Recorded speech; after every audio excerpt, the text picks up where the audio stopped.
Hello everyone. Today in this video, let us discuss the differences between cash flows and accounting profit.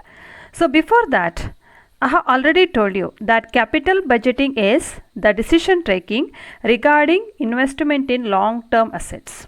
Like it may be purchase of a new business or expansion business of a business, or it may be taking a new line of product.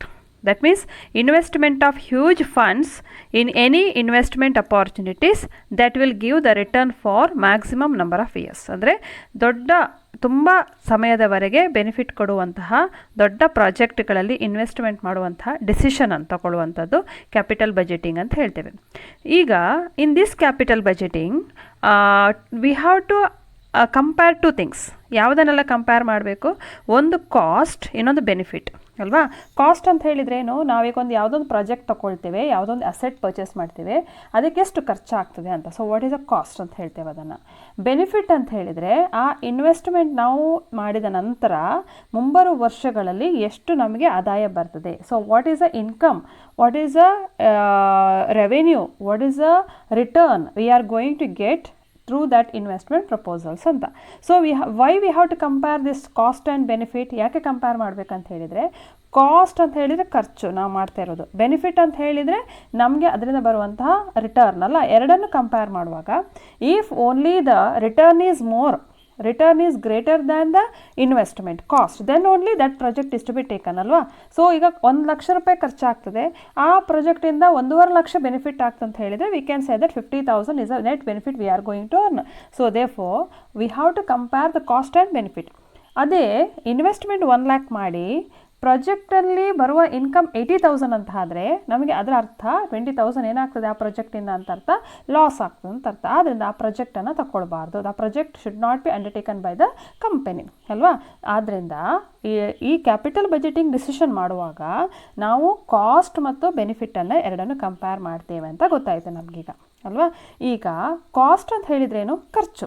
Benefit ಅನ್ನುವಂಥದ್ದು ಅದು future benefit, already ಬಂದದ್ದಲ್ಲ, ಬರಬಹುದಾದದ್ದು. It may will get in future number of years ಅಂತ ಅರ್ಥ. ಆ benefit ಅಂತ ತಗೊಳ್ಳುವಾಗ ಯಾವ ಬೆನಿಫಿಟ್ ಅಂತ ತಗೋಬೇಕು ಅಂತ. ಸೊ ಯಾವ ಆಧಾರದ ಮೇಲೆ ಅಥವಾ which return we have to take into account ಅಂತ. So here there are two returns. One is the accounting profit, another one is cash flows. Okay, so let us see what is accounting profit and what is cash flow. See in the slide you can see that there are two alternative criteria available for ascertaining future economic benefit. So ಮುಂದೆ ಆಗುವಂತಹ ಬಿಸ್ನೆಸ್ಸಲ್ಲಿ ಆಗುವಂತಹ ಪ್ರಾಜೆಕ್ಟಿಂದ ಆಗುವಂತಹ ಲಾಭವನ್ನು ಲೆಕ್ಕ ಮಾಡಲಿಕ್ಕೆ ಎರಡು ರೀತಿಯ ಒಂದು ಕ್ರೈಟೀರಿಯಾವನ್ನು ತಗೋಬೋದು. ಒಂದು ಅಕೌಂಟಿಂಗ್ ಪ್ರಾಫಿಟ್, ಇನ್ನೊಂದು ಕ್ಯಾಶ್ ಫ್ಲೋ. ಅಕೌಂಟಿಂಗ್ ಪ್ರಾಫಿಟ್ ಅಂತ ಹೇಳಿದರೆ ಏನು? ಅಕೌಂಟಿಂಗ್ ಪ್ರಾಫಿಟ್ ಅಂತ ಹೇಳಿದರೆ figure of profit as determined by the income statement or profit and loss account. You have already studied accounts ಅಲ್ವಾ. ಸೊ ಅಕೌಂಟ್ಸಲ್ಲಿ ನಾವು ಏನು ಮಾಡ್ತೇವೆ? ಪ್ರಾಫಿಟನ್ನು ಹೇಗೆ ಫೈಂಡ್ ಔಟ್ ಮಾಡ್ತೇವೆ? We prepare the trading account, profit and loss account ಮಾಡ್ತೇವೆ. So ಆ ಅಕೌಂಟ್ನ ಸ್ಟೇಟ್ಮೆಂಟ್ನ ಪ್ರಕಾರ while preparing this profit and loss account and trading account we get the net profit ಅಲ್ವಾ. So that net profit is called accounting profit. Right. Accounting profit ಅಂತ ಹೇಳಿದರೆ the profit which is determined by income statement or by preparing the profit and loss account of the company. So ಈಗ for example year end, ಪ್ರತಿ ಕಂಪನಿಗಳಲ್ಲಿ usual ಆಗಿ year ಎಂಡಿಗೆ ಮಾಡಿಯೇ ಮಾಡ್ತಾರೆ trading and profit and loss account. ಆ profit and loss account ಮಾಡುವಾಗ profit ಇಷ್ಟು ಅಂತ ಬರ್ತದೆ. ಆ ಪ್ರಾಫಿಟನ್ನು ಅಕೌಂಟಿಂಗ್ ಪ್ರಾಫಿಟ್ ಅಂತ ಹೇಳ್ತೀವಿ. ಇಲ್ಲಿ you might remember while preparing the profit and loss account we consider all incomes and all expenses. Right. ಅಲ್ಲಿ ಔಟ್ಸ್ಟ್ಯಾಂಡಿಂಗು ತೊಗೊಳ್ತೇವೆ, ಪ್ರೀಪೇಯ್ಡು ತೊಗೊಳ್ತೇವೆ, ಕರೆಕ್ಟಾ. In addition to that we get depreciation also which is not payment of cash. ಈಗ depreciation ಅನ್ನುವಂಥ ಒಂದು item ಈ profit and loss ಅಕೌಂಟಲ್ಲಿ usual ಆಗಿ ಬರೋದನ್ನು ನೋಡಿದ್ದೀರಿ ಅಲ್ವಾ. ಆದರೆ ಡಿಪ್ರಿಸಿಯೇಷನ್ ಅಂದರೆ ಕ್ಯಾಶ್ ಪೇಮೆಂಟಾ? No, it is loss. It is the decrease in the value of assets. ನಮ್ಮಲ್ಲಿರುವ ಅಸೆಟ್ನ ವ್ಯಾಲ್ಯೂ ಡಿಕ್ಲೈನ್ ಆಗೋದು, ಡಿಕ್ರೀಸ್ ಆಗೋದು, ಲಾಸ್ ಆದ್ದರಿಂದ ನಾವು ಪ್ರಾಫಿಟ್ ಆ್ಯಂಡ್ ಲಾಸ್ ಅಕೌಂಟಿಗೆ ಹಾಕ್ತೇವೆ. So in profit and loss account we take into account both cash and non cash items. Okay, if you take the example of salaries, wages and all this cash payment ಇರ್ತದೆ. ಅದೇ outstanding ಅಂತ ಉಂಟು ಅಂತ ಇಟ್ಕೊಳ್ಳೋ. Outstanding salaries ಅಂತ ಹೇಳಿದರೆ ಏನು ಅರ್ಥ? ಬಾಕಿ ಇದೆ ಅಂತ ಅರ್ಥ. ಅದು ಬಾಕಿ ಇದ್ದರೆ ನಾವು ಔಟ್ಸ್ಟ್ಯಾಂಡಿಂಗ್ ಸ್ಯಾಲರೀಸನ್ನು ಆ್ಯಡ್ ಮಾಡ್ತೇವೆ ಯೂಶ್ವಲ್ ಆಗಿ ಸ್ಯಾಲರೀಸಿಗೆ. ನಿಮಗೆ ಅಕೌಂಟ್ಸ್ ನೆನಪಿದೆ. ಸೊ ಆದ್ದರಿಂದ ಔಟ್ಸ್ಟ್ಯಾಂಡಿಂಗ್ ಅಂದರೆ ಅದು ಇನ್ನೂ ಪೇಮೆಂಟ್ ಮಾಡಿಲ್ಲ ಅಂತ ಅರ್ಥ. ಆದರೂ ನಾವು ಪ್ರಾಫಿಟ್ ಆ್ಯಂಡ್ ಲಾಸ್ ಅಕೌಂಟಿಗೆ ತೊಗೊಳ್ತೇವೆ. ಕರೆಕ್ಟಾ? ಸೇಮ್ ವೇ ಡಿಪ್ರಿಸಿಯೇಷನ್ ಸಹ. So profit and loss account are the income statement is prepared by preparing both cash and as well as cash non cash transactions ಅಲ್ವಾ. ವೆರಾಸ್ ಕ್ಯಾಶ್ ಫ್ಲೋ ಅಂದರೆ refers to cash revenues minus cash expenses. Here we take only the amount received in the form of cash and we have whatever we have paid in the form of cash.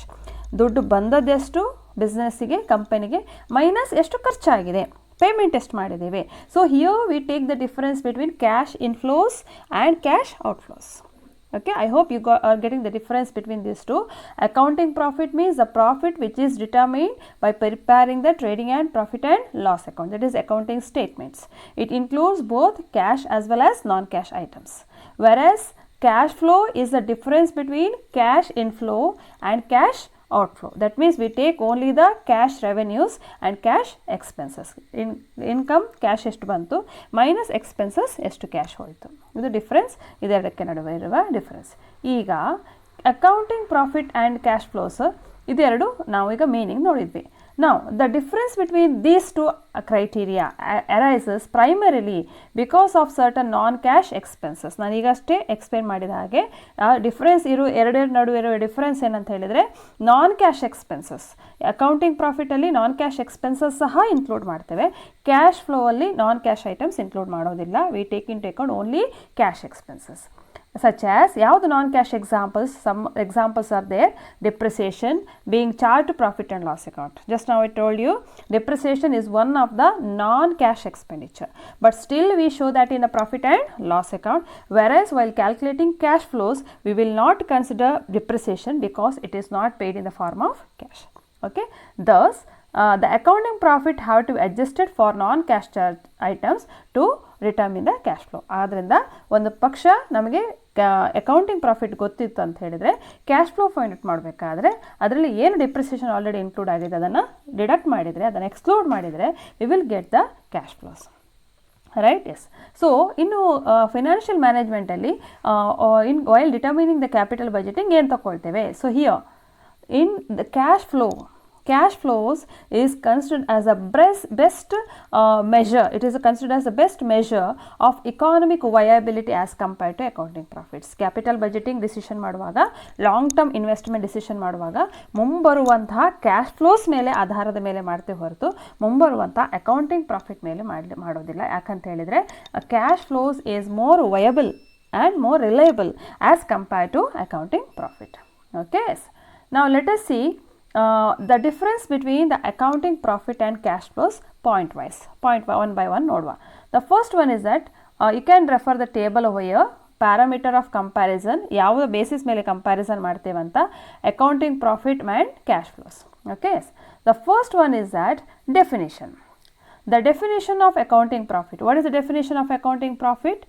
The difference between company's revenues and expenses. ಕಂಪನಿಯ ಆದಾಯ ಮತ್ತು ಖರ್ಚುಗಳ ನಡುವೆ ಇರುವ difference, revenues as well as expenses. The difference between these two is called was as what accounting profit. Virus cash flow ಅಂತ ಹೇಳಿದರೆ, what is cash flow? Cash flow is the movement of cash due to activities such as operating, investing and financing in a business is called cash flow. So cash flow ಅಂತ ಹೇಳಿದರೆ ಬಿಸ್ನೆಸ್ಸಲ್ಲಿ business run ಆಗುವಂತಹ operating ಇದು ಇರ್ಬೋದು, ಅಥವಾ investment ಮಾಡುವಂಥದ್ದು ಇರ್ಬೋದು, financing ಇರ್ಬೋದು, ಬೇರೆ ಬೇರೆ ಆ್ಯಕ್ಟಿವಿಟೀಸ್ಗಳಲ್ಲಿ ಬರುವಂತಹ ಕ್ಯಾಶ್ ಮತ್ತು ಪೇಮೆಂಟ್ ಮಾಡುವಂಥ ಕ್ಯಾಶ್ ಎರಡರ ನಡುವಿನ ಡಿಫ್ರೆನ್ಸನ್ನು ನಾವೇನಂತ ಹೇಳ್ತೇವೆ? ಕ್ಯಾಶ್ ಫ್ಲೋ ಅಂತ ಹೇಳ್ತೇವೆ. We call it as cash flows. Now the next difference is that parameter of comparison. The first one, element. ಏನೆಲ್ಲ ಇನ್ಕ್ಲೂಡ್ ಆಗುತ್ತೆ? What all items R included in accounting profit? It includes all company expenses calculated under gap. What is gap? Generally accepted accounting principles.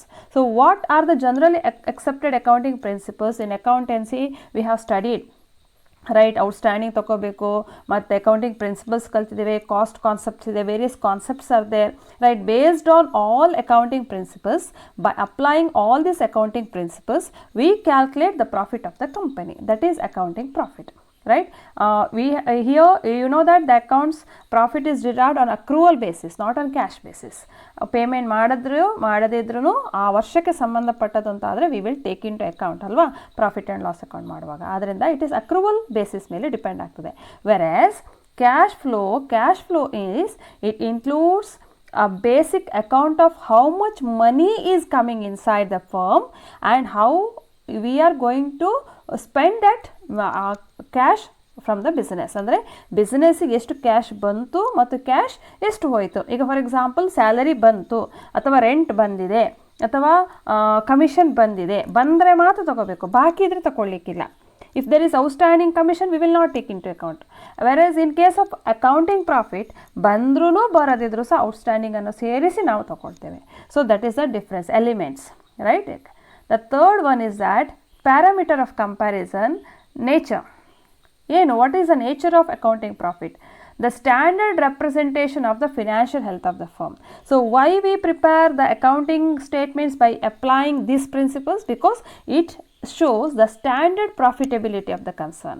It gives a standard picture about the performance of the company. ಹೇಗೆ work ಮಾಡ್ತಾ ಇದೆ, ಎಷ್ಟು profit ಆಗಿದೆ, ಇದನ್ನೆಲ್ಲ consider ಮಾಡಲಿಕ್ಕೆ ನಾವು usual ಆಗಿ ಒಂದು ಕಂಪನಿಯ ಅಬಿಲಿಟಿ, ಪ್ರಾಫಿಟಬಿಲಿಟಿಯನ್ನು ಡಿಟರ್ಮಿನ್ ಮಾಡಲಿಕ್ಕೆ ನಾವು ಖಂಡಿತವಾಗಿ we will take into account what, accounting profit. Versus cash flow, it is a real representation of the financial health of the firm. See here nature, accounting profit shows the profitability of the concern, whereas cash flow shares the financial health.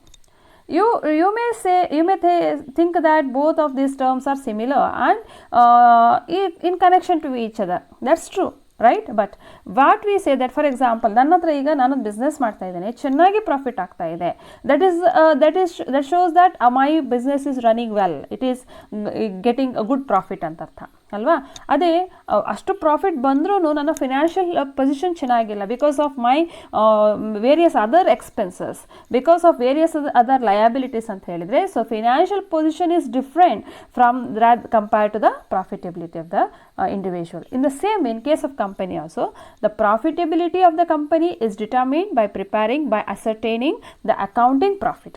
Whereas the cash flow of the company shows the financial health of the company, whether the company's financial health is proper, whether it is having a good position, financial position, that is disclosed through the help of what, cash flows, rather than accounting profit. Okay, the next difference is that parameter of comparison, relevance. Okay, it is based on accounting profit is based on accrual accounting methods. ನಾನು ಈಗಾಗಲೇ ಹೇಳಿದೆ, accrual means due basis, whether paid or payable, received or receivable. So we consider all the items which are receivable as well as payable, rather than what is paid and what is received. So it is reliable representation therefore. But whereas cash flow is more factual representation, it is it is accurate actually. So how much we paid, how much we received, it is exact. There is no like anticipation regarding can we pay next year. ಈಗ for example rent ಅಂತ ಇಟ್ಕೊಳ್ಳುವ, 10 ತಿಂಗಳ rent ಕೊಟ್ಟಿದ್ದಾವೆ, 2 ತಿಂಗಳ ಬಾಕಿ ಇದೆ ಅಂತ ಹೇಳಿದರೆ ಒಟ್ಟು 12 ತಿಂಗಳ ರೆಂಟನ್ನು ನಾವು ಎಕ್ಸ್ಪೆನ್ಸಸ್ ಅಂತ ತೋರಿಸ್ತೇವೆ ಅಕೌಂಟಿಂಗ್ ಪ್ರಾಫಿಟ್ ಕ್ಯಾಲ್ಕುಲೇಟ್ ಮಾಡುವಾಗ. ಅದೇ ಕ್ಯಾಶ್ ಫ್ಲೋ ಕ್ಯಾಲ್ಕುಲೇಟ್ ಮಾಡುವಾಗ ಎಷ್ಟು ಕೊಟ್ಟಿದ್ದೇವೆ, 10 ತಿಂಗಳದ್ದು ಕೊಟ್ಟಿದ್ದೀರಾ ರೆಂಟ್, 10 ತಿಂಗಳ ರೆಂಟ್ ಮಾತ್ರ ಖರ್ಚು ಅಂತ ತೋರಿಸ್ತೇವೆ. ಸೊ ಇಲ್ಲಿ ಫ್ಯಾಕ್ಚುವಲ್ ರೆಪ್ರೆಸೆಂಟೇಷನ್ ಸೆಕೆಂಡ್ ಒನ್ನಲ್ಲಿ, ಯಾವುದರಲ್ಲಿ, ಕ್ಯಾಶ್ ಫ್ಲೋಲಿ. ಯಾಕಂತ ಹೇಳಿದರೆ ನಿಜವಾಗಿ ನಾವು ಈಗ ಒಂದು ಬಿಸ್ನೆಸ್ ಅಂತ ಹೇಳಿದರೆ ತುಂಬ ಖರ್ಚುಗಳು ಮಾಡಿರ್ಬೋದು, ಕೊಡಲಿಕ್ಕೆ ಬಾಕಿ ಇದ್ದರೆ ಅದೆಲ್ಲವನ್ನು ನಾವು ಎಕ್ಸ್ಪೆನ್ಸ್ ಅಂತ ತೋರಿಸಿದರೆ it's wrong. Because the company when it is not paid, how can it show as a expenditure, because it is like liability is more of that particular company ಅಂತ ಹೇಳ್ಬೋದು. ಸೊ ದೇರ್ಫೋರ್ ಅಕೌಂಟಿಂಗ್ ಪ್ರಾಫಿಟನ್ನು ಮತ್ತು cash flow ಎರಡನ್ನು compare ಮಾಡುವಾಗ cash flow is more factual representation of incomes and expenses of the company. Next one is that the difference is that parameter capital budgeting. Now come to the capital budgeting. We are dealing with the chapter capital budgeting. While deciding about the investment in long term assets, long term projects, what is the parameter we have to take? Whether we have to take the accounting profit of that project in future days, or we have to take the cash flows of that particular project in a future date. to conclude, we have to take the cash flows, ಎಷ್ಟು ನಿಜವಾಗಿ cash ಬರುತ್ತದೆ ಆ ಪ್ರಾಜೆಕ್ಟಿಂದ ಅದನ್ನು ನಾವು ಅಂದಾಜು ಮಾಡಿಕೊಂಡು, ಈಗ ಒಂದು ಪ್ರಾಜೆಕ್ಟ್ 10 ವರ್ಷ ಬರ್ತದೆ ಅಥವಾ ಒಂದು ಇನ್ವೆಸ್ಟ್ಮೆಂಟ್ 10 ವರ್ಷಕ್ಕೆ ಮಾಡ್ತಾ ಇದ್ದೇವೆ ಅಂತ ಹೇಳಿದರೆ 10 ವರ್ಷದಲ್ಲಿ ನಮಗೆ ಎಷ್ಟು ಕ್ಯಾಶ್ ಫ್ಲೋ ಬರಬಹುದು, ಓಕೆ, ಅದನ್ನು ಈಗ ಅಂದಾಜು ಮಾಡಿ ಆಮೇಲೆ ನಾವು ಆ ಡಿಸಿಷನನ್ನು, ಕ್ಯಾಪಿಟಲ್ ಬಜೆಟಿಂಗ್ ಡಿಸಿಷನನ್ನು ಮಾಡ್ತೀವಿ. That means while selecting a best investment proposal, we compare the cost and benefit. Cost is the expenditure what we are going to make, and the benefit is a return we are going to get in a future number of years. And while taking that return, we take into account cash flows of that particular project in forthcoming years rather than the accounting profit. Right? Yes, that is the difference between these two. Then this is the foundation for working out the problems on capital budgeting, because we have to calculate, we have to decide, we have to take the decision based on the cash flow of each investment proposals. I hope this is clear. You can ask any doubts, or you can even comment through the comment box. Thank you so much.